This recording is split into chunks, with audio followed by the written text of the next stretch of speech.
Bismillahirrahmanirrahim.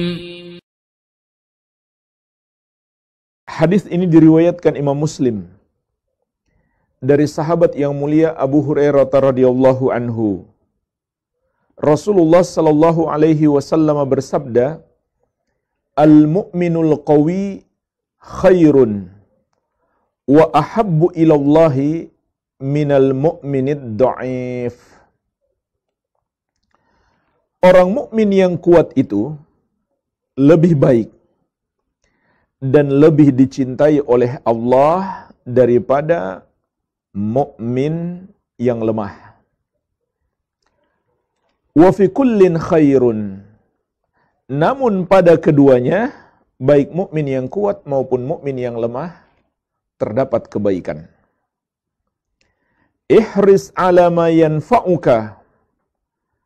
Bersemangatlah engkau untuk menggapai apa yang bermanfaat bagimu. Wasta'in billahi, dan mintalah pertolongan kepada Allah. Wala ta'jaz, dan jangan kamu lemah atau malas.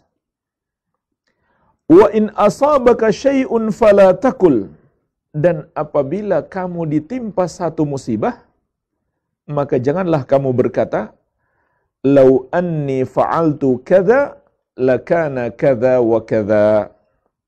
Seandainya yang aku lakukan adalah ini, tentu yang akan terjadi ini dan itu. Walakin kul, akan tetapi ucapkanlah, qadarullahi wa ma syaa fa'ala.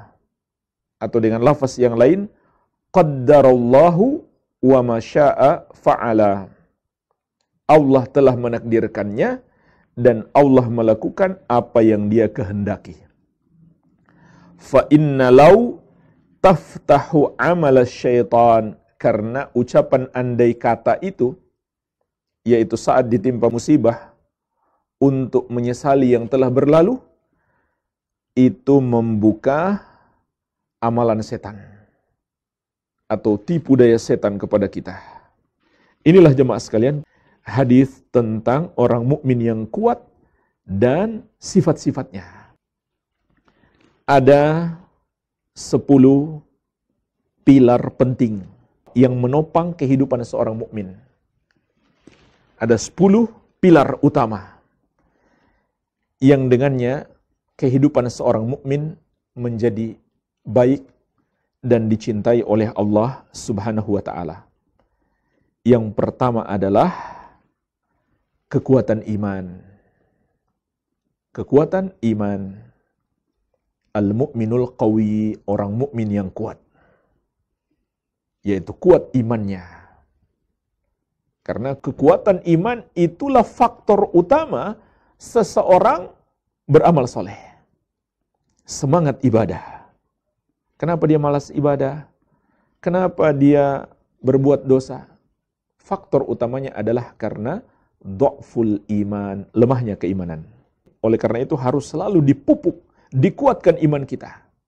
Dan ketahuilah jemaah sekalian, di antara sebesar-besar cara untuk menguatkan keimanan adalah mendalami ilmu agama. Innama yakhsyallaha min ibadihil ulama, hanyalah yang takut kepada Allah dari hamba-hambanya adalah orang-orang yang berilmu. Orang yang paling kuat imannya adalah orang yang paling mendalam ilmunya, dialah Nabi Muhammad sallallahu alaihi wa ala alihi wasallam. Iya.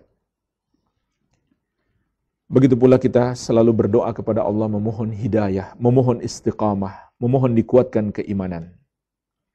Kemudian yang kedua, bersemangat dalam meraih apa yang bermanfaat bagi kita. Ini pilar kebahagiaan kita yang kedua. Semangat meraih apa yang bermanfaat. Ihris ala ma yanfa'uk, kata Nabi sallallahu alaihi wasallam. Bersemangatlah engkau untuk menggapai apa yang bermanfaat bagimu. Ini mencakup manfaat akhirat dan manfaat dunia.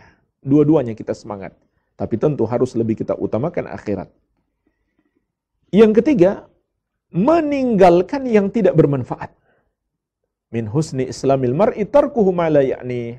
Di antara tanda baiknya keislaman seseorang adalah dia tinggalkan apa yang tidak bermanfaat baginya atau yang bukan urusannya. Apalagi yang membahayakan. Apa yang membahayakan kita? Maksiat, dosa-dosa. Jadi jangankan yang membahayakan, yang tidak bermanfaat saja kita diperintahkan oleh syariat untuk ditinggalkan. Iya. Yang keempat, senantiasa meminta pertolongan kepada Allah. Wasta'in billah, minta tolonglah kepada Allah. Meminta pertolongan kepada Allah mencakup lisanul hal dan lisanul maqal.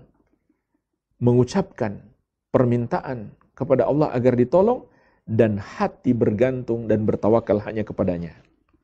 Yang kelima, kita tidak takjub terhadap diri kita. Karena orang yang meminta tolong kepada Allah berarti Allah yang dia andalkan dalam hidupnya, bukan dirinya. Kita tidak takjub dengan kehebatan kita. Selalu memandang diri kita lemah. Selalu memandang diri kita butuh terhadap pertolongan Allah. Tidak pula kita menyombongkan diri, menganggap lebih hebat daripada orang lain. Kemudian yang keenam, tidak lemah, tidak malas. Hendaklah selalu optimis dan bersemangat. Wala ta'jaz, jangan kamu lemah, jangan kamu malas. Kata Nabi SAW.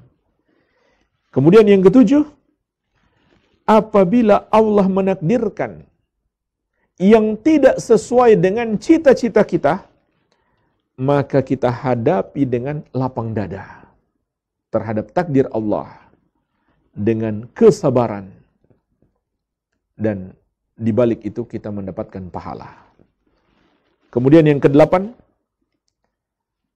tidak berandai-andai ke belakang untuk menyesali musibah yang sudah terjadi. Yaitu tidak mengucapkan andai kata begini, tentu yang terjadi begini dan begitu. Andaikan tidak begini, tentu tidak akan begini dan begitu. Sudah. Ucapan andai kata, berandai-andai, seandainya waktu bisa diputar. Karena menyesali musibah yang sudah terjadi, ini terlarang di dalam syariat. Dan itu adalah tanda kelemahan seseorang. Yang kesembilan, menguatkan keimanan kita kepada Allah dan kepada takdirnya. Serta berserah diri terhadap apa yang telah Allah takdirkan kepada kita. Kemudian yang ke-10, jauhi pintu-pintu setan. Di antara pintu setan dalam hadis ini adalah mengucapkan andai kata. Berandai-andai ke belakang. Namun hadis ini juga mengandung makna semua pintu setan harus kita jauhi. Semua tipu daya setan harus kita berhati-hati darinya. Dalam setiap aktivitas kita. Oleh karena itu juga kita hendaklah selalu meminta perlindungan kepada Allah dari gangguan dan godaan setan. Inilah jemaah sekalian, 10 pilar kehidupan seorang muslim agar sukses, agar dia menjadi muslim yang kuat dan dicintai oleh Allah, yang terkandung di dalam hadis yang mulia ini. Wa sallallahu ala nabiyina Muhammadin wa alihi wasallam wa akhiru da'wana anil hamdulillahi rabbil alamin.